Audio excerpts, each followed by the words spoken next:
Terima kasih Pak Ray. Bapak Ibu hadirin sekalian, baik yang on maupun offline, tentunya para investor yang saya banggakan, yang join pada Public Expose pagi hari ini. Tentunya Perseroan akan mempresent supaya para investor mengenal, karena kalau nggak kenal kata senior atau Pak Setio nggak sayang ya Pak Setio. Jadi kita kenalkan supaya sayang, kalau sayang berarti pacaran, kalau pacaran berarti kita akan masuk ke pelaminan. Oke, yuk silakan. Next. Kita akan mempresent ada 6 item, jadi 1 sampai dengan Q&A. Jadi kita akan men-spend waktu masing-masing 10 menit, nanti ujungnya adalah Q&A akan kita perpanjang supaya teman-teman dari yang ikut di dalam online juga bisa mendalami terhadap Widodo Makmur ke depan itu growth drivernya apa sih. Next. Kita punya visi itu provide food for the nation. Kenapa kita menuju ke sana? Karena jumlah penduduk Indonesia yang 269 dan penduduk dunia akan sekarang ini pada posisi 7,5 miliar, sehingga layak negeri kita ini dari ujung timur sampai barat di daerah Katulistiwa dan bisa memproduksi pangan untuk diri kita sendiri dan tentunya untuk orang lain. Sinyalnya TV-nya mati Mas. Oke, tak lihat ke kiri, sorry.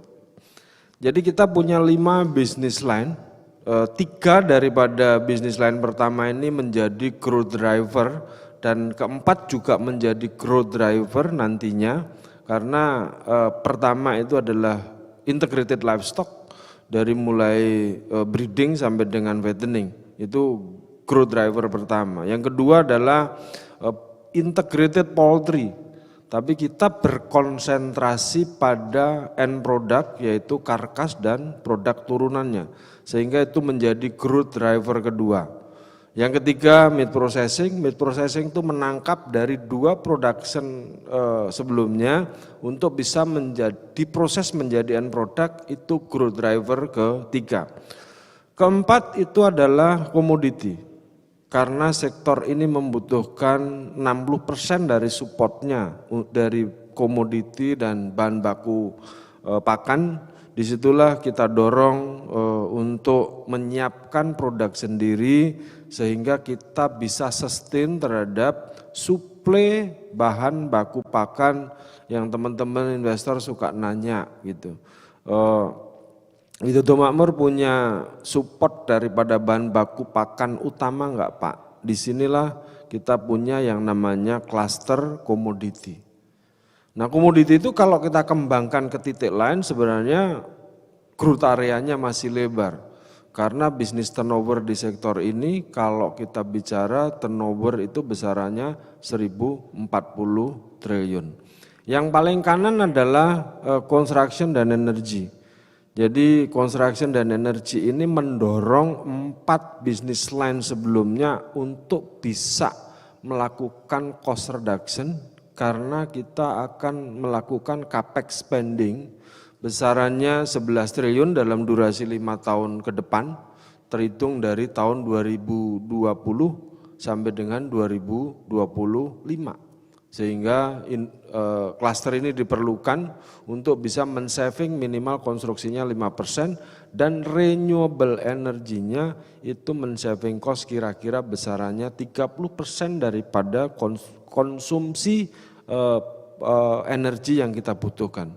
Sehingga bisnis model yang dimiliki Widodo Makmur itu tidak dimiliki oleh company lain. Kita punya 5 bisnis line saling support, tapi juga dia bisa berdiri sendiri-sendiri, dia bisa stay alone. Kalau kita mau doing cattle sendiri bisa, ayam bisa, meat processing bisa.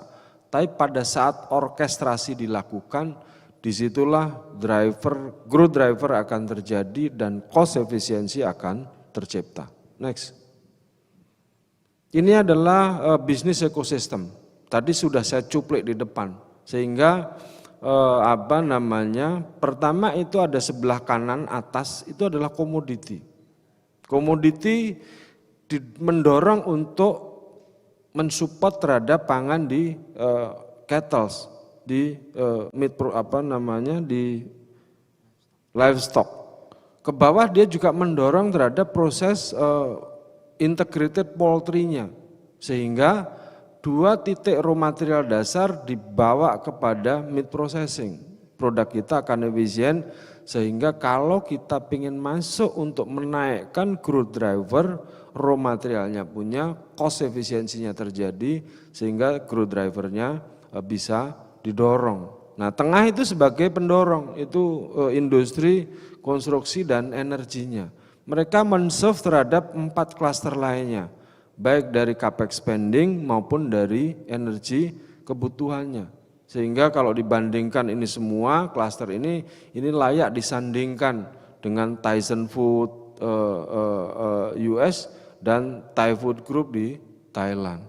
Sehingga kita tidak bisa compare saja kepada industri poultry ataupun industri di live cattle saja atau meat processing saja, karena memang company ini terintegrasi 5 klaster saling mendukung, sehingga komparasinya adalah industri di US namanya sekali lagi Tyson Food, kalau di Thailand kita bisa mendorong ke Thai Food Group.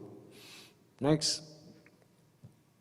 Berikutnya milestone, saya nggak akan cerita, tapi company ini saya bangun semenjak saya muda, sehingga kalau Bapak Ibu sekalian di online bisa kena shoot kamera, di depan saya ini ada 5 CEO cluster bisnis.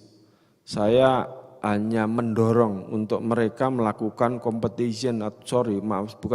melakukan grow company ke depan, karena selayaknya saya membangun generasi untuk bisa menciptakan itu, karena industri ini saya bangun sudah 26 tahun yang lalu, mulai start sampai dengan tahun 2017 kita develop yang namanya poultry, dan sekarang Widodo Makmur Unggas Tbk sudah menjadi public company pada awal tahun ini, sehingga milestone berikutnya adalah kita bangun rumah potong ayam terbesar di Indonesia untuk 1 titik, dan itu adalah standar ekspor, standar desain untuk bisa mendorong pertumbuhan ke depan kalau kita menyiapkan diri terhadap ekspor. Kenapa?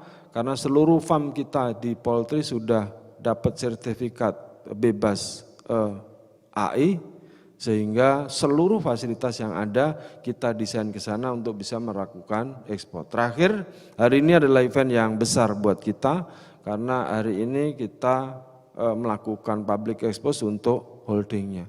Sehingga untuk umur 26 tahun cukup company ini dewasa dan menangkap terhadap short supply yang tadi saya sampaikan di depan. Next. Ini adalah struktur pemegang saham. Jadi 95% dari 4 klaster bisnis yang ada itu masih dikuasai oleh Widodo Makmur Perkasa, dan 1 bisnis lain Widodo Makmur Unggas itu 15% sudah dimiliki oleh publik. Sehingga keseluruhan struktur pemegang sahamnya seperti tertera di dalam slide. Mungkin itu Bapak Ibu sekalian yang bisa saya sampaikan. Selanjutnya Mbak Putih untuk bisa melanjutkan presentasi ini supaya para investor dapat view yang lengkap terhadap Widodo Makmur itu apa, sehingga keyakinan investor bisa tinggi bahwa kita bisa mendorong company ini ke depan untuk melakukan bisnis proses yang baik dengan pertumbuhan yang cukup besar sebesar 39 average dan potensinya ada. Silakan Mbak Putih. Terima kasih.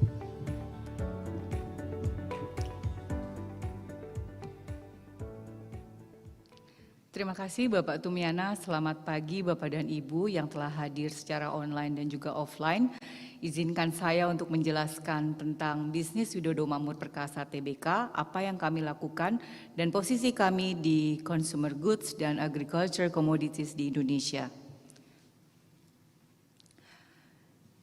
Proses bisnis yang terintegrasi dari ujung ke ujung yang dilakukan oleh Widodo Makmur Perkasa Tbk, yaitu komoditas bertindak sebagai sumber pasokan bahan baku untuk pakan dalam bisnis ternak sapi dan juga ayam kami, menciptakan efisiensi biaya dan juga efektivitas mulai dari tahap paling awal untuk perseroan.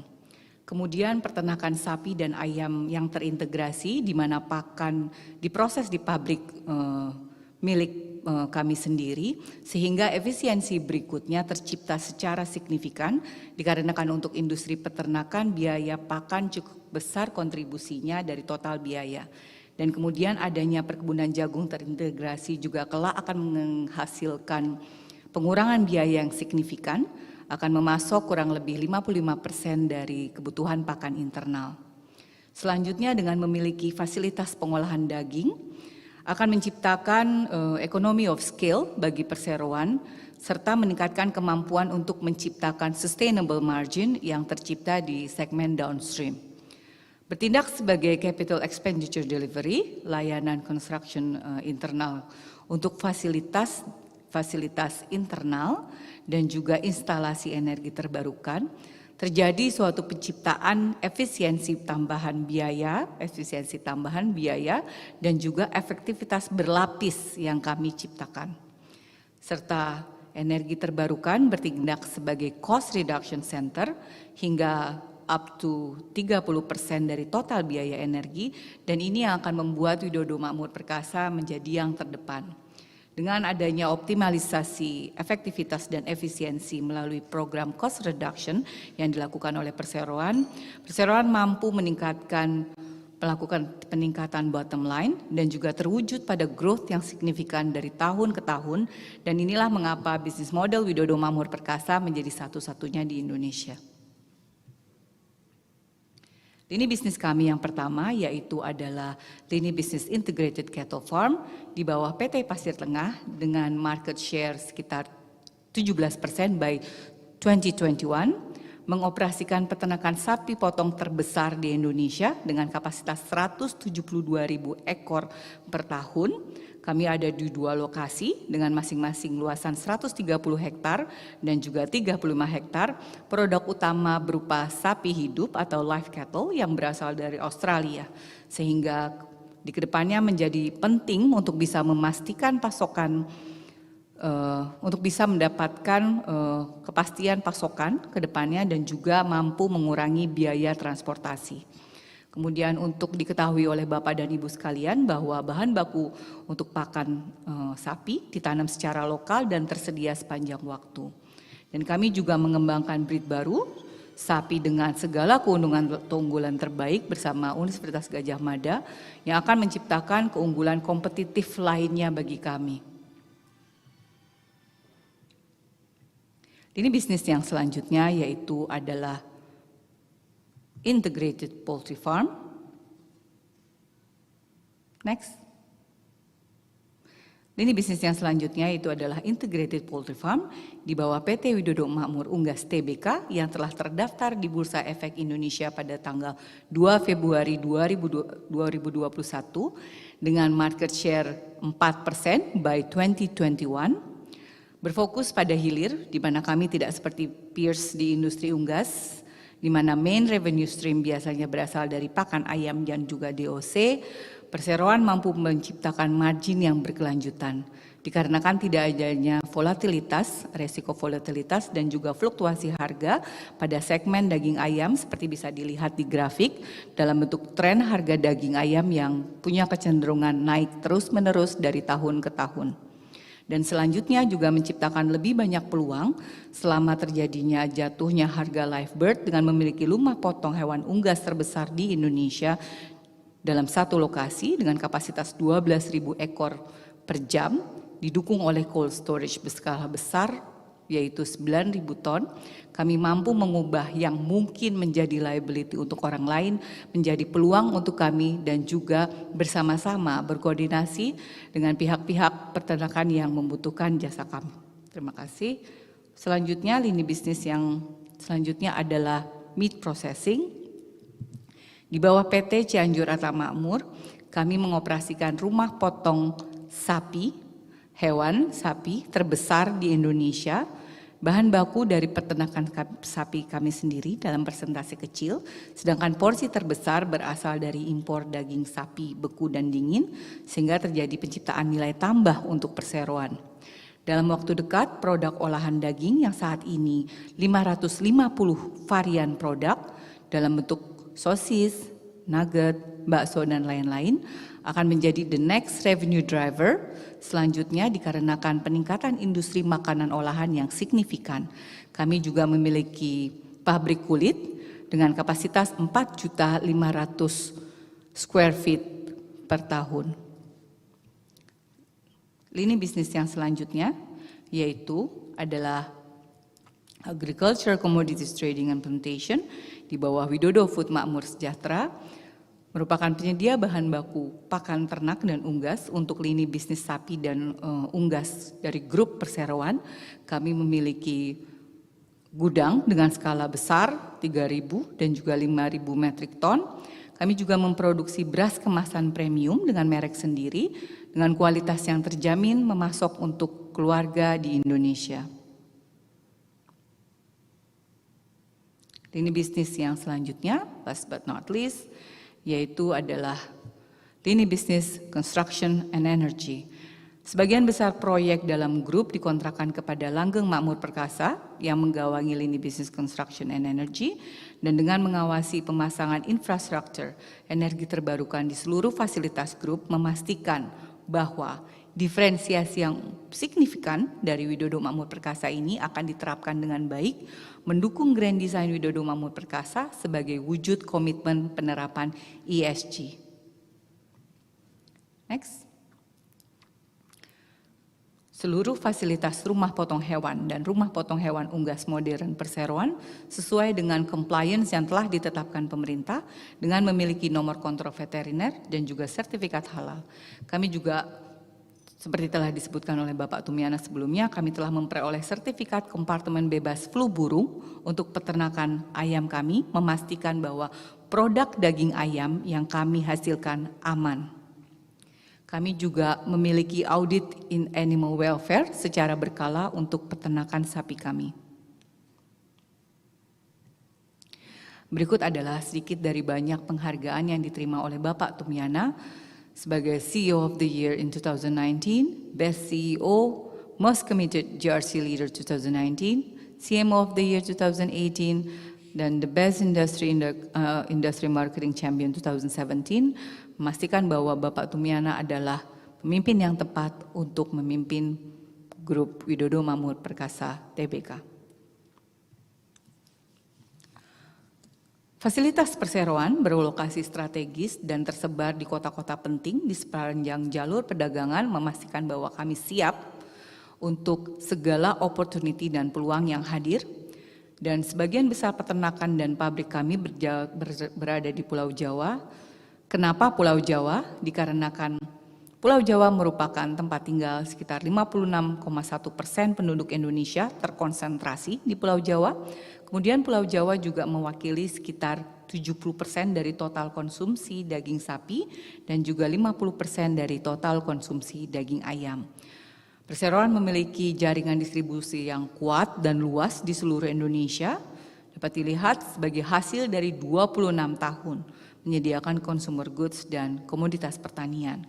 Kami mensuplai ke distributor, supermarket, hotel, restoran, retail, dan juga e-commerce. Berikut adalah bisnis strategi yang diterapkan oleh Widodo Makmur Perkasa Tbk, yaitu yang pertama, optimalisasi biaya produksi. Dengan adanya pengurangan biaya produksi untuk sektor ternak, sapi dan unggas melalui pertanian terpadu dan juga perkebunan jagung internal untuk produksi pakan ternak. Kemudian strategi yang kedua adalah energi terbarukan. Investasi dalam pembangkit energi terbarukan untuk fasilitas daya listrik termasuk gas alam terkompresi atau CNG, panas surya, dan tenaga angin. Hal ini akan menurunkan biaya dari segi pembiayaan tanah juga bangunan melalui jasa konstruksi internal. Strategi yang ketiga adalah peternakan yang fully integrated, produksi daging yang terintegrasi penuh dari hulu ke hilir, mulai dari export yard, pabrik pakan, pembibitan, penggemukan, dan juga pemanfaatan hasil samping untuk menghasilkan energi. Kemudian strategi yang keempat adalah pemasok protein hewani untuk Indonesia dengan memimpin industri menjadi pemasok protein hewani utama dengan berfokus pada produk daging olahan kami, termasuk karkas, sosis, nugget, bakso, potongan daging sapi, dan banyak lagi. Kemudian yang kelima adalah dengan berfokus pada segmen rumah potong hewan unggas modern. Kami memanfaatkan prospek pertumbuhan permintaan produk daging ayam yang solid di Indonesia dan juga harga daging ayam yang lebih stabil dibandingkan dengan harga ayam hidup, sehingga dengan berfokus pada segmen rumah potong hewan unggas modern, kapasitas fasilitas produksi perusahaan tumbuh mengikuti secara signifikan dan juga organik. Dengan adanya tata kelola yang kuat, bersama dengan pengelolaan faktor lingkungan dan sosial yang efektif, meningkatkan kemampuan perseroan untuk bekinerja dalam jangka panjang, yaitu 26 tahun dan seterusnya. Kami mampu memitigasi resiko, volatilitas harga secara efektif, juga menjamin penerapan prinsip sustainability untuk profit, people, and planet. Demikian pemaparan tentang bisnis in-depth PT Widodo Makmur Perkasa Tbk. Selanjutnya Ibu Mega selaku CEO akan menyampaikan key investment highlight. Kepada Ibu Mega kami persilakan.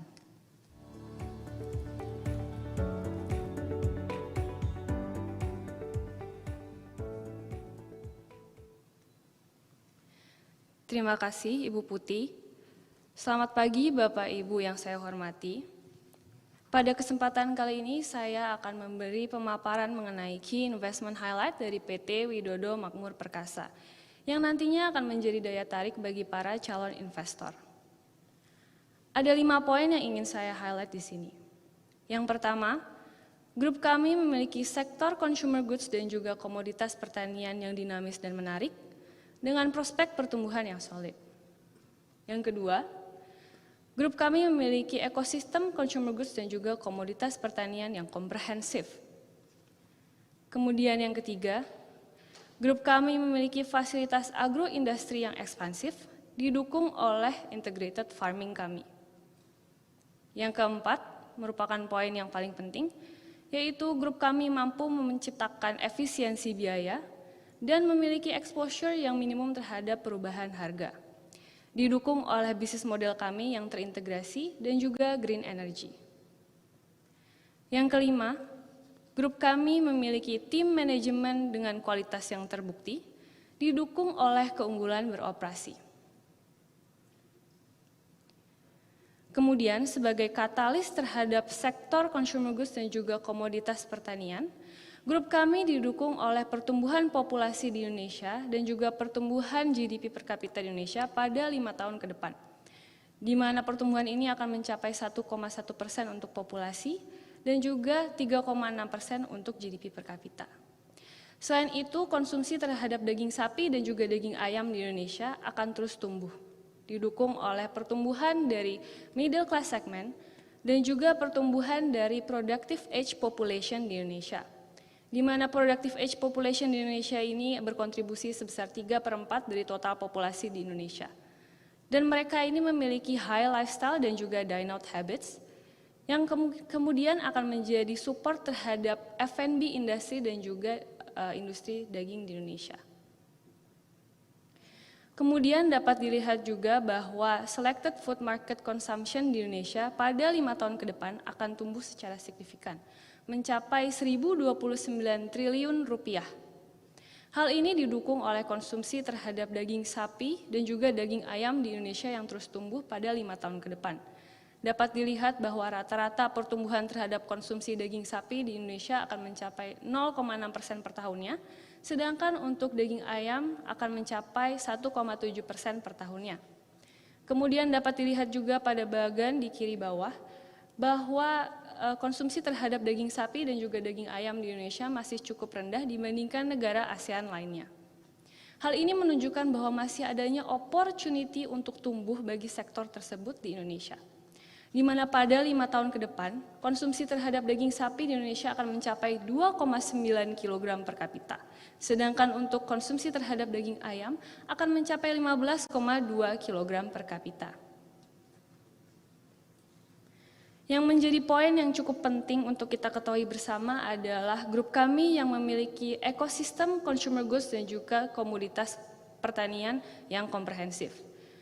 Di mana grup kami memiliki ekosistem yang dibangun dari 5 lini bisnis kami yang terintegrasi secara vertikal dan juga secara horizontal. Grup kami mampu mengorkestrasikan kelima lini bisnis kami dan menciptakan ekosistem yang saling mendukung. Di mana lini bisnis komoditi dan juga lini bisnis construction dan energi menjadi support terhadap ketiga lini bisnis lainnya yang menjadi revenue driver bagi grup kami. Dengan adanya ekosistem tersebut, grup kami mampu menciptakan efisiensi pada bisnis proses kami dan juga mengimprove bottom line kami. Selain itu, grup kami juga memiliki fasilitas agroindustri yang ekspansif, didukung oleh integrated farming yang kami miliki. Grup kami telah membangun fasilitas-fasilitas produksi di beberapa area dan terus mengembangkan lini bisnis kami guna mencapai pemimpin di pasar consumer goods dan juga komoditas pertanian di Indonesia. Dengan fasilitas yang kami miliki, kami mampu memberi pasokan pada konsumen-konsumen kami melalui produk-produk dengan kualitas tinggi. Kedepannya nanti grup kami akan mengembangkan integrated farming di 3 titik lokasi di Indonesia, yaitu di Sumatera dengan luasan 6.000 hektar, di Sulawesi dengan luasan 9.000 hektar, dan di Papua dengan luasan 15.000 hektar. Di mana saat ini perusahaan kami sudah mengantongi nota kesepahaman dengan local government untuk proses pengembangan integrated farming kami. Integrated farming ini akan terdiri dari beberapa fasilitas, yaitu yang pertama adalah integrated cattle farm, yang kedua adalah integrated poultry farm, kemudian ada juga perkebunan jagung, pabrik pakan ternak, tempat pemrosesan biofertilizers, dan juga renewable energy yang akan terpasang di area-area fasilitas kami. Di mana dengan adanya ekosistem tersebut, kami mampu menciptakan efisiensi pada bisnis proses kami, dan kami juga memiliki green business model. Selain itu, dengan adanya ekosistem ini, kami juga dapat mengembangkan pasar kami, baik internasional maupun nasional. Bagi poin yang tidak kalah penting yaitu adalah grup kami mampu menciptakan efisiensi biaya dan memiliki exposure yang minimum terhadap perubahan harga. Hal ini didukung oleh grup kami yang memiliki bisnis model yang terintegrasi dan juga green energy. Ada 3 poin yang ingin saya highlight di sini. Yang pertama yaitu grup kami memiliki pabrik pakan ternak sendiri. Yang kedepannya kami akan membangun perkebunan jagung yang nantinya akan menciptakan suplai terhadap raw materials yang kami perlukan. Kemudian yang kedua, grup kami juga memproduksi biofertilizers sebagai komitmen grup kami untuk mencapai zero waste concept. Kemudian yang ketiga, grup kami juga dalam masa proses pengembangan renewable energy. Saat ini kami sedang melakukan proses instalasi pada fasilitas-fasilitas produksi kami. Untuk mengetahui lebih lanjut dan memahami lebih lanjut mengenai efisiensi biaya yang terjadi pada circular economy yang kami ciptakan, kami akan mempresent melalui bagan sebagai berikut. Dimulai dari peternakan sapi terintegrasi yang kami miliki. Limbah atau kotoran sapi akan diproses lebih lanjut menjadi biogas energy dan juga biofertilizers. Di mana biofertilizers ini akan digunakan sebagai pupuk kompos pada perkebunan jagung kami. Penggunaan biofertilizers ini akan menciptakan efisiensi biaya atau penurunan biaya sebesar 30% dari kebutuhan kompos. Kemudian, jagung yang telah diproduksi secara internal akan diproses lebih lanjut menjadi pakan ternak ayam. Sedangkan limbah dari jagung akan diproses lebih lanjut menjadi bahan baku untuk pakan ternak sapi. Penggunaan jagung untuk proses ini akan memberikan efisiensi biaya sebesar 25% dan penurunan biaya terhadap biaya yang diperlukan untuk jagung. Kemudian sapi hidup dan juga ayam hidup akan diproses lebih lanjut pada rumah potong hewan modern kami. Kami juga menyediakan produk-produk olahan seperti sosis, bakso, dan nuggets. Pada seluruh bisnis proses kami didukung oleh renewable energy yang nantinya akan terpasang pada fasilitas-fasilitas produksi kami dan juga peternakan kami. Di mana pada 5 tahun ke depan, grup kami akan membangun 158 MW peak kapasitas renewable energy pada fasilitas produksi kami. Setelah seluruh fasilitas renewable energy ini terpasang, kami dapat menciptakan efisiensi biaya sebesar 30% terhadap kebutuhan energi kami. Selain itu, grup kami juga ingin mengembangkan sumber daya manusia dan juga komunitas-komunitas di Indonesia melalui beberapa program. Yang pertama yaitu kami memiliki program kemitraan pada peternakan sapi dan juga peternakan ayam terintegrasi kami, dan juga perkebunan jagung kami. Kemudian, untuk biogas energi dan juga biofertilizers yang kami produksi, kami akan mendistribusikan kembali pada UMKM yang berada di area fasilitas kami. Selain itu, untuk jagung yang diproses pada pabrik pakan ternak kami akan diperoleh 45% dari external parties. Kemudian kami juga menyediakan pelatihan-pelatihan kepada mitra kerja kami dan juga pada masyarakat lokal dan entrepreneurship muda di Indonesia melalui Kesatriaan Entrepreneurship Indonesia yang berlokasi di Jawa Tengah. Next. Selain itu, grup kami juga didukung oleh tim manajemen yang berkualitas yang telah memiliki keberhasilan beroperasi. Di mana grup kami memiliki 3 komisaris dan juga 5 jajaran direksi. Yang ingin saya highlight di sini adalah Bapak Tumiana selaku CEO dan juga founder dari Widodo Makmur Perkasa. Di mana sebelumnya beliau menjabat sebagai CEO dari 2 BUMN di Indonesia dan memiliki lebih dari 30 tahun pengalaman. Di mana jajaran direksi lainnya telah memiliki lebih dari 20 tahun pengalaman kerja. Pada bisnis proses kami juga dibantu dan didukung oleh professional advisors guna memastikan kelancaran pada bisnis proses kami dan juga pengembangan bisnis kami. Di mana professional advisors ini berfokus pada animal nutrition dan feed science, animal reproductive management dan teknologi, dan juga animal pathology. Demikian pemaparan mengenai key investment highlight dari saya, yang selanjutnya dapat menjadi pertimbangan bagi Bapak dan Ibu sekalian untuk membeli saham PT Widodo Makmur Perkasa pada prosesi IPO ini. Selanjutnya saya akan mengundang Bapak Eko Andriana selaku CFO dari PT Widodo Makmur Perkasa untuk menyampaikan mengenai financial focal points.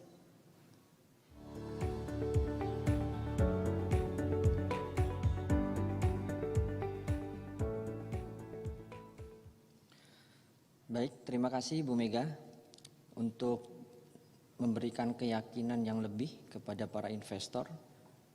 Berikut kami sampaikan kinerja keuangan perusahaan sampai dengan Juni tahun 2021. Seperti yang kita ketahui, di tahun lalu, tahun 2020, ekonomi kita terdampak oleh pandemik COVID-19. Namun demikian, perseroan yang bergerak di sektor pangan dapat terus mempertahankan bisnis dan tetap tumbuh. Dapat dilihat dari performa keuangan selama 3 tahun terakhir, sampai dengan semester pertama tahun 2021. Aset perusahaan di semester pertama ini kita bukukan 4,1 triliun. Jika dibandingkan dengan posisi di semester tahun sebelumnya itu sebesar 3,2 triliun atau setara dengan pertumbuhan 30% year on year. Pertumbuhan aset 2020 sampai dengan 2021 ini dikontribusi oleh investasi yang dilakukan di bisnis poultry. Kemudian jika dilihat di ekuitas kami, perusahaan juga tumbuh hingga semester pertama di tahun 2021 ini menjadi sebesar 1,5 triliun. Sementara dibandingkan dengan semester pertama tahun sebelumnya itu sebesar 840 miliar atau setara dengan pertumbuhan 86% year on year. Peningkatan ekuitas tersebut di tahun ini dikontribusi oleh earning selama semester pertama dan juga IPO dari anak perusahaan yaitu PT Widodo Makmur Unggas Tbk. In term of revenue, selain karena perusahaan bergerak di sektor pangan, juga karena bisnis perseroan yang telah bergerak lebih dari 20 tahun, sehingga keunggulan dan pengalaman operasional dari bisnis kami dapat terus mendukung pertumbuhan penjualan. Dapat dilihat sampai dengan semester pertama tahun ini, kami membuka penjualan sebesar 2,7 triliun dibandingkan dengan semester pertama di tahun sebelumnya yaitu 1,5 triliun. Dalam hal ini pertumbuhannya sekitar 80% year on year. Penjualan ini dikontribusi dari 5 bisnis sektor tentunya. Dapat dilihat adanya pertumbuhan yang signifikan di bisnis poultry dari tahun 2020 ke di semester pertama tahun 2021, di mana 48% dikontribusi oleh sektor poultry, diikuti dari sektor livestock atau sapi hidup sebesar 31%, kemudian dari meat processing dan produk olahan lainnya itu 13%, komoditi 5% dan construction 2%. Secara singkat, berikut adalah growth driver dari revenue perusahaan. Yang pertama adalah livestock business. Di semester pertama tahun 2021 kami telah mengutilisasi sekitar 43.000 ekor sapi atau sekitar 25% dari total kapasitas produksi kami per tahun, yaitu sebesar 172.000 ekor. Dan terus meningkat sampai dengan Q3 telah diutilisasi sekitar 55.000 ekor atau 32%. Dan expected sampai dengan akhir tahun ini akan terutilisasi hingga 60% atau sekitar 100.000 ekor. Kemudian growth driver yang kedua adalah dari bisnis poultry dengan main revenue-nya karkas ayam atau daging ayam. Di semester pertama tahun 2021 ini kami telah mengutilisasi produksi dari RPA kami itu sebesar 37.000 ton atau sekitar 47% dari total kapasitas produksi kami sebesar 79.300 ton karkas per tahun. Dan terus meningkat sampai dengan Q3 kami telah mengutilisasi sekitar 44.000 ton karkas ayam atau sekitar 56% dari total capacity. Expected sampai akhir tahun ini kami akan mengutilisasi sekitar 96% dari total kapasitas atau sekitar 76.000 ton karkas. Yang selanjutnya adalah meat processing business. Yang pertama itu meat fresh yang dikontribusi dari pemotongan sapi dan imported beef atau meat fresh. Di semester pertama ini kami mengutilisasi sekitar 2.400 ton meat fresh atau setara dengan 47% dari total kapasitas produksi kami per tahun sebesar sekitar 5.200 ton. Kemudian sampai dengan Q3 ini kami telah mengutilisasi hingga 65% atau sekitar 3.400 ton meat fresh. Dan expected sampai dengan akhir tahun ini kami akan mengutilisasi hingga ke 86% dari total kapasitas produksi atau sekitar 4.500 ton meat fresh. Kemudian yang kedua dari meat business ini adalah produk olahan daging. Hingga semester pertama tahun ini telah diutilisasi hingga 800 ton produk olahan, sekitar 37% dari total kapasiti produksi yaitu 2.100 ton per tahun. Dan sampai dengan Q3 ini kami telah mengutilisasi hingga 80% atau sekitar 1.700 ton produk olahan. Expected sampai dengan akhir tahun ini kita akan growth sampai dengan 94% dari total capacity atau sekitar 2.000 ton produk olahan daging. Kemudian growth driver berikutnya adalah dari commodity business. Sampai dengan Q1 tahun ini telah diutilisasi sekitar 3.400 ton beras atau sekitar 27% dari total kapasiti per tahun yaitu 50.000 ton production. Sampai dengan Q3 telah diutilisasi sekitar 23.000 ton atau sekitar 48% dari total kapasiti. Dan ya sampai dengan akhir tahun ini expected kita akan mengutilisasi sekitar 62% atau sekitar 31.000 ton beras. Oke, next. Ya, kembali kepada kinerja keuangan perseroan sampai dengan first semester 2021.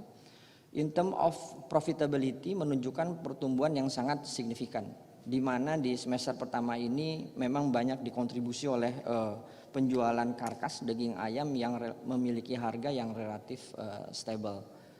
Laba kotor konsolidasi sampai dengan semester pertama tahun ini sebesar 386 miliar dibandingkan dengan tahun sebelumnya itu 199 miliar. Jadi pertumbuhannya itu sekitar 93% year on year. Kemudian laba komprehensif konsolidasi sebesar 126 miliar di semester pertama tahun ini. Dan di semester pertama tahun 2020 itu sebesar 71 miliar atau ya pertumbuhannya sekitar 77% year on year. In term of EBITDA sampai dengan Juni tahun ini itu sebesar 289 miliar dan dibandingkan dengan semester pertama tahun sebelumnya 129 miliar. Ya, pertumbuhannya cukup signifikan, sekitar 124% year on year. Performa keuangan perusahaan juga dapat dilihat dari rasio-rasio keuangannya yang terus membaik in term of liquidity, kemudian solvabilitas yang mendukung perusahaan untuk continue to grow ya. Di current ratio itu sekitar 1,1 kali. Kemudian debt to asset ratio 0,63 kali, terus membaik dibandingkan dengan periode sebelumnya. Kemudian debt to equity ratio juga terus membaik hingga ke 1,67 kali dan cash ratio 0,04 kali. Terkait dengan efisiensi dalam hal pemanfaatan equity and asset sampai dengan semester pertama tahun ini, return on equity itu sebesar 8% dan akan terus membaik. Expected full year kita akan reach sampai dengan 10% dan di tahun 2022 16%. Dan return on asset itu sebesar 3%. Expected full year nanti 2021 kita akan reach sampai dengan 5% dan 8% di tahun 2022. Oke, Bapak dan Ibu yang kami hormati, mungkin demikian pemaparan yang dapat kami sampaikan. Semoga seluruh presentasi yang telah disampaikan dapat memberikan gambaran yang jelas mengenai bisnis PT Widodo Makmur Perkasa. Selanjutnya kami persilahkan kepada perwakilan dari penjamin pelaksana MC Effect untuk dapat menyampaikan offering structure. Terima kasih. Terima kasih Pak Eko, Ibu Mega, Ibu Putih, dan Pak Tum atas presentasinya. Selanjutnya kita akan memasuki indikasi struktur penawaran dan timetable IPO yang akan dibawakan oleh Bapak Mukti Wibowo selaku Direktur PT Mirai Aset Sekuritas Indonesia. Tempat dan waktu kami persilahkan.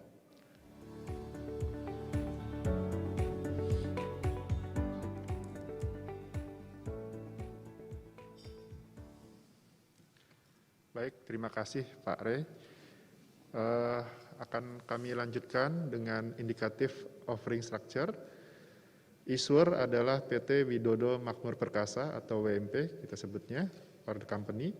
Offering size atau percentage float adalah sampai dengan 8.333.333.300 saham. Seluruhnya saham baru atau sebesar 25% dari enlarged capital. Tranches adalah placement to Indonesia dan international institution investors, public offer to retail investors di Indonesia. Selling restriction adalah Reg S, lock up, mandatory lock up untuk 8 bulan after OJK registered statement become effective.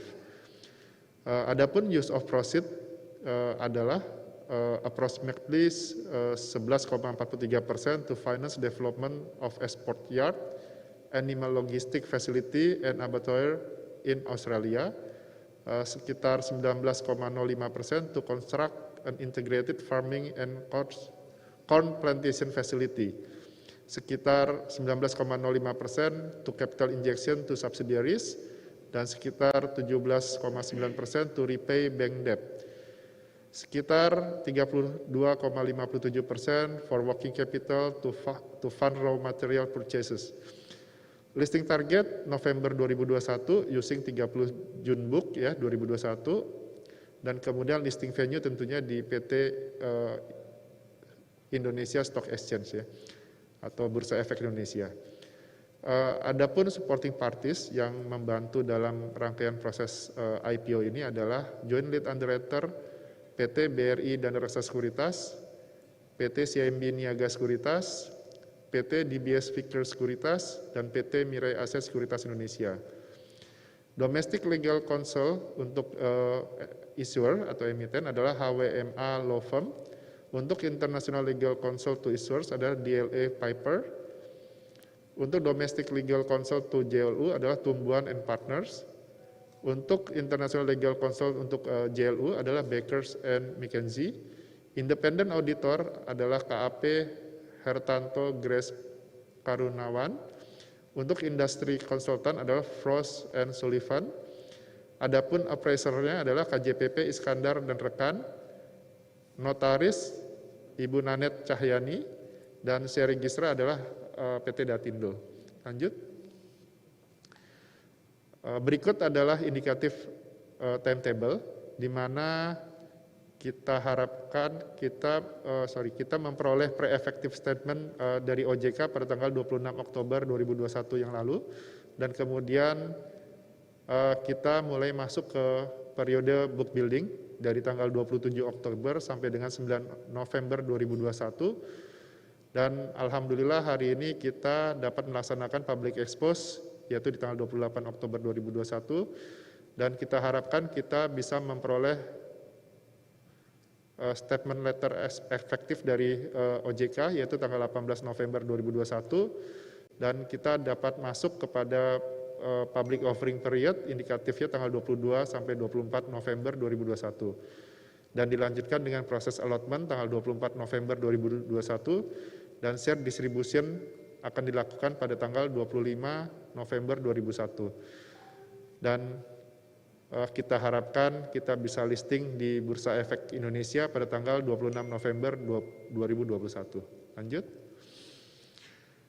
Adapun price range atau rentang harga yang ditawarkan dalam IPO ini adalah sebesar 160 sampai dengan 220 rupiah per saham. Demikian yang dapat kami sampaikan. Mungkin saya kembalikan kepada MC untuk melanjutkan sesi tanya jawab. Terima kasih. Baik, terima kasih Pak Wibowo, dan tentunya Bapak Ibu boleh kita berikan apresiasi kepada jajaran direksi dan juga penjamin pelaksana emisi efek atas paparannya pada kesempatan pagi hari ini. Dan tentunya Bapak Ibu serta para hadirin sekalian yang masih bergabung baik di dalam ruangan bersama kami maupun secara virtual, kini kita akan langsung memasuki sesi tanya jawab. Dan sebagaimana sudah saya informasikan di awal acara tadi, bagi Bapak dan Ibu undangan serta para calon investor yang akan menyampaikan pertanyaannya kepada Direksi PT Widodo Makmur Perkasa Tbk, dipersilakan untuk menuliskan pertanyaannya pada kolom chat di bawah dengan format nama, spasi institusi, spasi pertanyaan Anda. Sekali lagi dengan format nama, spasi institusi, spasi pertanyaan Anda. Tentunya kami persilakan, dan untuk memandu jalannya sesi tanya jawab pada pagi hari ini, kami undang dengan hormat Bapak Iwayan Gemu selaku Direktur PT CIMB Niaga Sekuritas. Kepada Bapak Iwayan Gemu kami persilakan.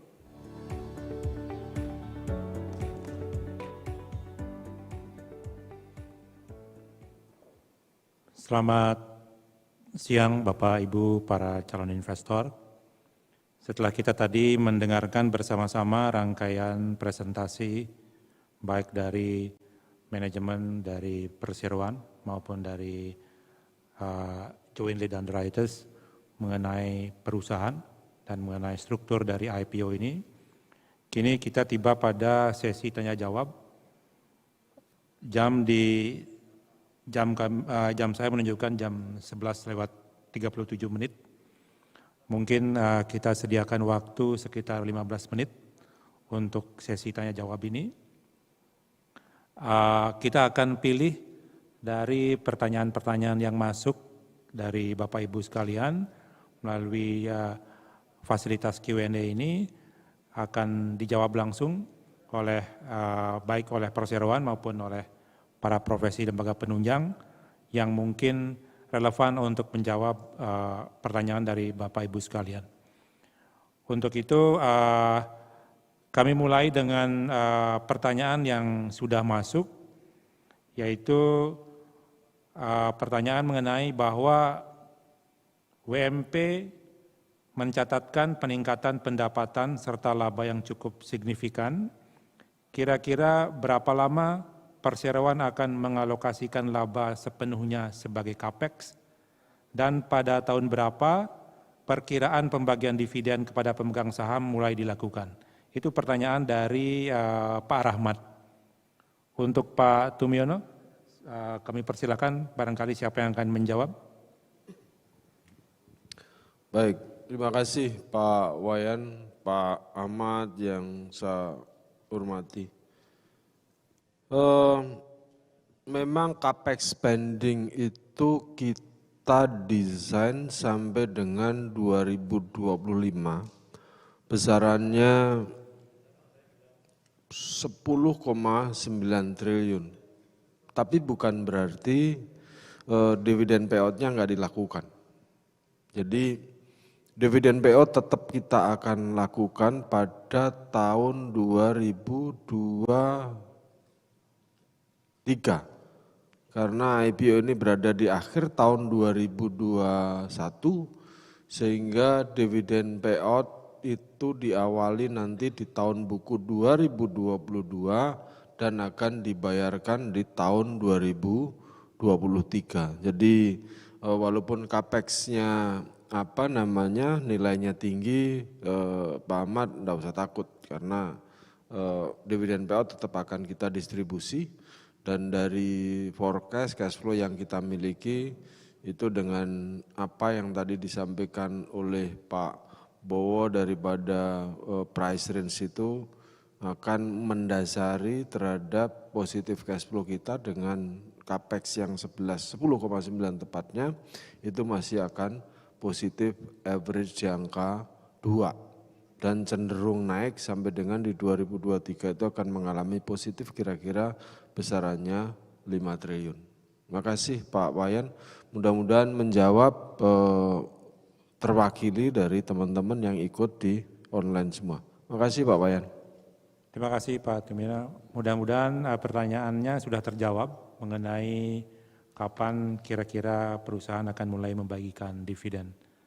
Pertanyaan berikutnya adalah pertanyaan dari Fania. Pertanyaannya, Widodo Makmur Perkasa memiliki rencana CAPEX yang sangat agresif, di mana kalau hanya melalui IPO ini saja masih terdapat banyak kekurangan dari rencana CAPEX yang telah ada. Dari mana pendanaan-pendanaan tambahan tersebut akan didapatkan oleh WMP? Sekali lagi Pak Tumiono, barangkali ada yang bisa menjawab dari direksi, silakan. Oke,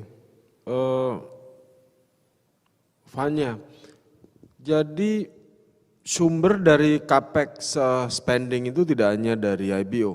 Yang tadi saya sampaikan di depan bahwa kita akan kombinasi mana cost yang paling efisien. Return earning kita bergerak dalam waktu 4 tahun ke depan, gradual. Itu pada tahun 2022 itu forecast return earning kira-kira sekitar 1 triliun. Bergerak sampai dengan 5 tahun kita akan punya sumber sendiri kira-kira 7. Bond akan kita isu, mana yang lebih efisien karena ngelihat bisnis proses kita ini adalah green company, itu rasanya sekarang ini untuk green bond itu rate-nya akan murah. Nanti akan kita lihat sumbernya dari bond juga akan kita combine sehingga teman-teman investor nggak usah takut sumbernya dari mana. Dengan kondisi tadi itu pada saat IPO ini terjadi, debt to equity ratio kita hanya di angka 1,9 Sebentar. Debt to equity ratio kita itu hanya 2022 cuma 0,98. 0,96 kira-kira 2021, enggak sampai 1. Sehingga kalau kita lihat kemampuan perusahaan itu masih lebar. Jadi desain tadi didasari oleh debt to equity ratio kita di angka 1 lah. Jadi itu akan termaintain sampai dengan 2026 dengan total capex 11 itu masih di bawah 1 dan trennya turun menjadi 0,75 pada tahun 2024. Itu kira-kira sumber pembiayaannya. Jadi tadi saya sampaikan bahwa angkanya masih positif di bawah, rasio covernya masih oke, sehingga ruang gerak kita itu masih lebar, tergantung sumber mana yang akan kita pakai dan mana cost yang paling efisien. Tentunya kita tidak juga bisa ngenolkan tanpa debt gitu ya. Nanti Pak Heri sama Pak Ali itu terus enggak zero debt jadi turu, apalagi Pak Eswan gitu ya. Jadi para CEO ini kalau enggak dikasih utangan nanti ngantuan gitu. Keenaan. Jadi tetap kita combine. Nah, kita enggak boleh juga zero debt itu enggak boleh. Nanti Mas Saiful terus jalan-jalan ke Madura. Gitu Tanya. Jadi semua under design.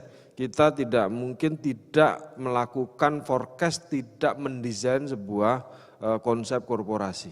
Mudah-mudahan menjawab, Mbak. Jadi dengan gambaran tadi, debt to equity-nya di bawah 1, capex spending-nya di 11 gitu ya. Itu tataran company sudah dalam posisi baik. Mau melakukan development masih ada free cash. Mau melakukan development rasio terhadap covernya masih lebar. Jadi bebas melakukan pilihan sumber resource keuangan. Kalau kita ngelihat sekarang dana di perbankan juga luar biasa besar gitu ya, dari dana masyarakat yang terkumpul belum terpakai. Disitulah sebenarnya ruang kita ciptakan untuk menaikkan revenue sehingga kita bisa menggrab sebuah opportunity besar yang kita targetkan. Sapinya market share-nya di angka 27, ayamnya di angka 14 sampai dengan 16 gitu ya, meat processing-nya di angka 8, komoditinya di angka 4. Angka 4 itu turnover terhadap 1.000 triliun itu Pak Eswan banyak tuh, jadi didengerin tuh offline semua. Jadi kalau ngomong yang tanggung jawab ini yang 5 ini Fania. Jadi saya sih nyampaikan aja dari belakang, tapi yang tanggung jawab yang ada 5 di depan. Makasih. Terima kasih Pak Timiano. Pertanyaan berikutnya, mohon maaf saya langsung baca pertanyaannya aja. Dari Pak Arief, pertanyaannya apakah Widodo Makmur Perkasa juga akan masuk ke bisnis power plant tenaga biogas dengan memanfaatkan kotoran sapi milik perseroan? Silakan Pak. Iya. Pak Arief, kita bukan mau masuk, tapi berkewajiban untuk bisa men-cycle terhadap bisnis proses kita.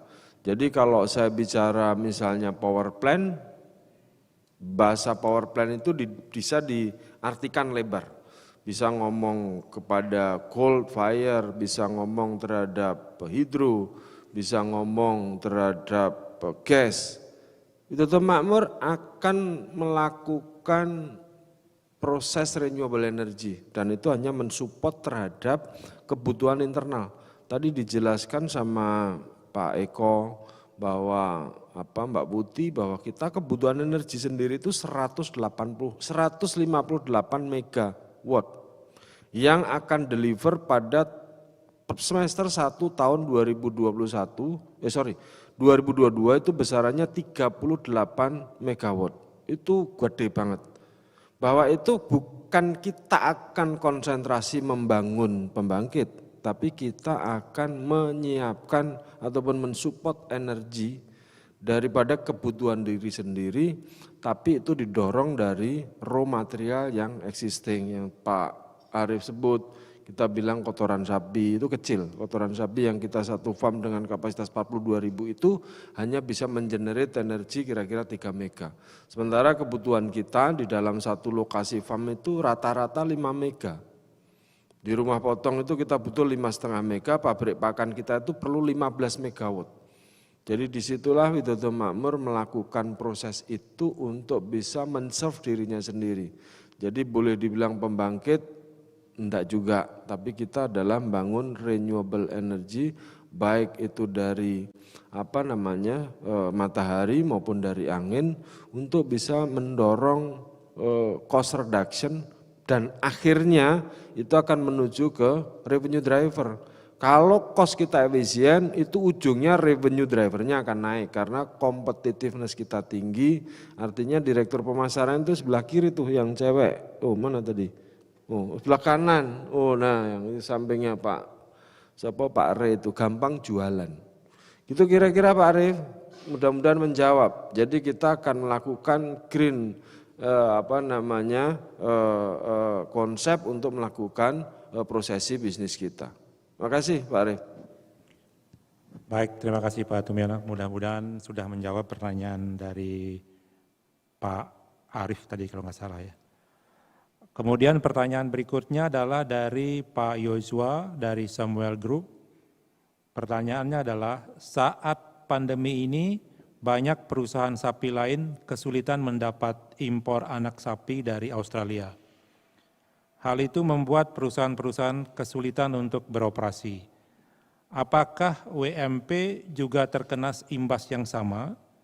Adakah mitigasi dari hal tersebut untuk terus bertumbuh? Silakan Pak Tumiana. Ya,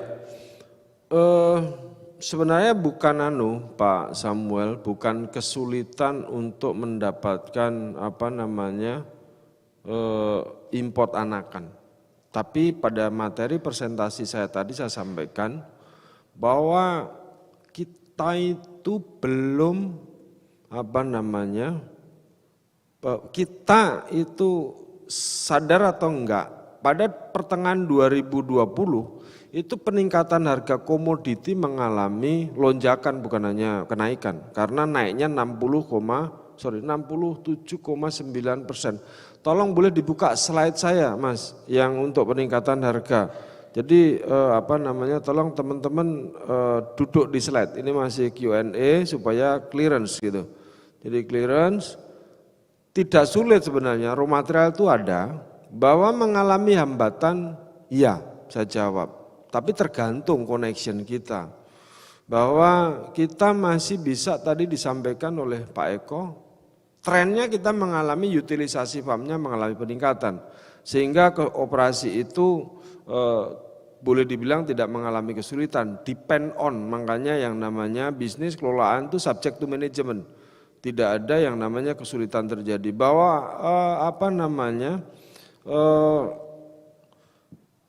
COVID terjadi, turnovernya kapal naik enggak? Iya, karena biasanya kapal itu dibersihin cuma 2 hari, tapi harus perlu 15 hari untuk clearance terhadap kapal. Sehingga kita schedule-nya harus tight untuk menyiapkan itu semua. Tolong Mas Jati dibuka itu peningkatan harga sapi di 2020 dan trennya di 2020 sampai dengan 2021. Jati mana Jati? Ya, dibuka, jangan telat supaya tahu. Nah, itu mengalami sebuah perubahan tata kelola, Pak Samuel. Nah, siapa yang siap di dalam tata kelola manajemen, disitulah dia akan mendapatkan peluang yang baru. Jadi boleh dilihat nanti trennya Widodo Makmur, nanti di slide dijelaskan Pak Eko, utilisasi kita itu dari berapa persen sekarang sudah menjadi 60 tadi Mas ya. 63 kalau nggak salah, 63% gradual. Gitu Pak Samuel, jadi teman-teman tolong dimengerti bahwa ini bukan masalah kesulitan mendapatkan, tapi how to manage your company untuk adjust terhadap suasana. Suasana ini mengalami perubahan sehingga kita perlu adjustment kepada seluruh jajaran manajemen untuk bisa mengelola lebih baik. Udah bisa dibuka Jati, perubahan harga sapi yang di 2020, tolong di-share di sini. Bisa enggak? Gitu Pak Samuel, nanti sambil nunggu slide nanti Pak Samuel saya kasih gambaran supaya gampang lihatnya kapan itu angka berubah gitu ya. Ini teman-teman sana dikira Q&A itu udah rampung, ini Q&A itu belum rampung. Jadi kalau presentasi Q&A belum rampung, di sananya harus di-prepare. Silakan selanjutnya Pak Wayan. Terima kasih. Mudah-mudahan jawab Pak Samuel. Terima kasih. Demikian pertanyaan tadi ya dari Pak Yosua Samuel Group, mudah-mudahan sudah menjawab. Kita masih punya waktu untuk satu pertanyaan lagi.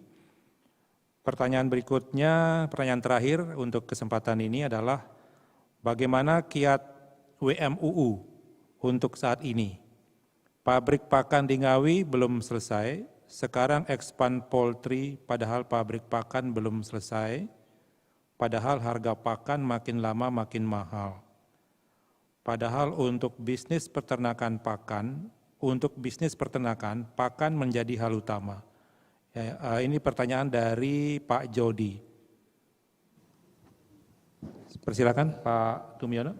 Baik, makasih Pak Wayan. Pak Jody, pabrik pakan kita itu sudah beroperasi di di Serang. Jadi bukan kita tidak punya pabrik pakan. Pabrik Ngawi itu adalah bagian daripada growth support yang akan selesai gradual mulai Q2 tahun 2022. Itu adalah pabrik pakan terbesar di Indonesia yang akan kita siapkan di kilometer 600 di Ngawi. Itu akan deliver semuanya sampai dengan kapasitas 140 ton per jam itu di Q3. Sehingga selesainya pabrik pakan Ngawi itu mendasari kalkulasi terhadap pertumbuhan fasilitas yang lain. Jadi tolong Pak Jody itu ditata. Yang kedua boleh dibukain terhadap agreement yang ke pemerintah daerah tadi, mana Jati? Itu belum ngonek ya? Bukain yang agreement sama yang ngoperate Jati, jangan orang lain nggak ngerti itu slide kita. Jadi pakan itu memang jadi bahan pokok untuk kebutuhan raw material daripada pabrik pakan. Makanya ke depan yang kita desain adalah 55% daripada kebutuhan sendiri itu kita tanam dan itu sudah dapat komitmen buka. Nah ini di dalam slide mudah-mudahan Pak Jody bisa lihat. Ini adalah lahan yang akan kita tanam, itu akan mensupport 55% daripada kebutuhan raw material kita di pabrik pakan. Ini akan bareng nih, jadi tahun depan kita akan bangun satu dulu integrated farming. Nanti gradual ini akan deliver semua lahan sebesar 30.000 hektar ini dalam 4 tahun ke depan. Ini akan menjadi jaminan bahwa company ini akan sustain ke depan dan volatility daripada selling price ataupun bottom line daripada margin kita terjaga. Itu yang yang membedakan kita dengan yang lain sehingga integrated farming ini diperlukan. Saya balik terhadap tadi kesulitan suplai yang masalah sapi biar jawab sebelumnya. Mudah-mudahan ini Pak Jody kejawab. Jadi ini kita rantai ini kita bangun rantai pasok ini kita bangun untuk menjaga konsistensi daripada proses sebelumnya. Terus bukan ini. Ya, Pak Samuel bisa lihat di grafik tadi ya, Samuel Pak Jody, Pak siapa tadi? Pak Joshua Samuel Sekuritas. Ini boleh dilihat di garis bawah tahun 2021 pergerakan harga sapi live cattle di 2021 itu trennya meningkat. Tapi perubahan peningkatan harga di grafik yang paling kiri atas itu kalau kita rasiokan itu peningkatannya adalah 67%. Sehingga pasar perlu settlement gitu. Kita nggak bisa langsung utilisasi dari seluruh pabrik, tapi harga di market belum mengalami perubahan atau mengalami istilah saya equilibrium baru. Tapi pada saat bulan tahun 2021 Pak bisa lihat itu yang grafik ke tengah ataupun ke kanan yang beef, yang tengah yang cattle. Itu harga jualnya sudah meningkat, average-nya di 50.000 di bawah sampai dengan posisi bulan Oktober. Disitulah utilisasi pabrik akan kita tingkatkan, utilisasi fasilitas kita tingkatkan supaya growth kita bisa kita capai. Jadi di sini data ini menggambarkan bahwa manajemen terhadap transportasi yang ada harus dirubah, paradigma berpikir kita berubah, manajemen juga harus berubah karena memang suasana berubah. Gitu. Suasana berubah. Orang kaget-kaget. Kalau orang dulu cerita tentang besok ini ada uncertain, ada ambigu. Jadi ya sekarang ini orang nggak tahu perubahan yang terjadi, tiba-tiba kita nggak tahu, gitu. Tiba-tiba mall tutup, tiba-tiba energi shortage akibat fosilnya energi fosilnya supportnya nggak cukup, pertumbuhan support dari renewable-nya nggak cukup, berdampakkanlah seluruh tataran sehingga masuklah ke harga komoditi di dunia mengalami peningkatan. Jadi itu Pak Joshua, mudah-mudahan bisa jawab, Pak Jody bisa jawab karena pabrik ini dibangun beriringan dengan fasilitas yang lain kita bangun. Jadi gradual bahwa 140 ton itu reflected terhadap kebutuhan jagung sebulan kira-kira nanti di Q3 2022 itu 35.000 ton. Sehingga 35 ton itu reflected terhadap luas tanam 32.000 hektar. Kalau 32.000 hektar kita punya sudah nyadangkan 30, panennya 2 kali artinya akan tersecure. Begitu Bapak Ibu para calon investor yang ikut di dalam public expose pada siang hari ini. Mungkin waktu saya kembalikan Pak Wayan, mudah-mudahan bisa menjawab pertanyaan dari teman-teman calon investor. Terima kasih. Terima kasih Pak Tumiana atas jawabannya yang sudah cukup lengkap saya rasa. Kami yakin sudah menjawab pertanyaan dari semua penanya tadi. Kepada Bapak Ibu yang sudah bertanya tadi, kami ucapkan terima kasih banyak atas partisipasinya. Tentunya masih banyak pertanyaan-pertanyaan yang mungkin belum bisa dijawab pada kesempatan ini. Bapak Ibu masih bisa sampaikan langsung kepada Joint Lead Underwriters maupun kepada perseroan. Namun karena keterbatasan waktu, sesi tanya jawab ini kami tutup. Sekali lagi terima kasih kepada Bapak Ibu semua. Selanjutnya acara kami serahkan kembali kepada MC. Terima kasih Bapak Ibu, boleh kita berikan apresiasi sekali lagi. Pak Wayan, Pak Tum dan seluruh jajaran direksi dan perwakilan dari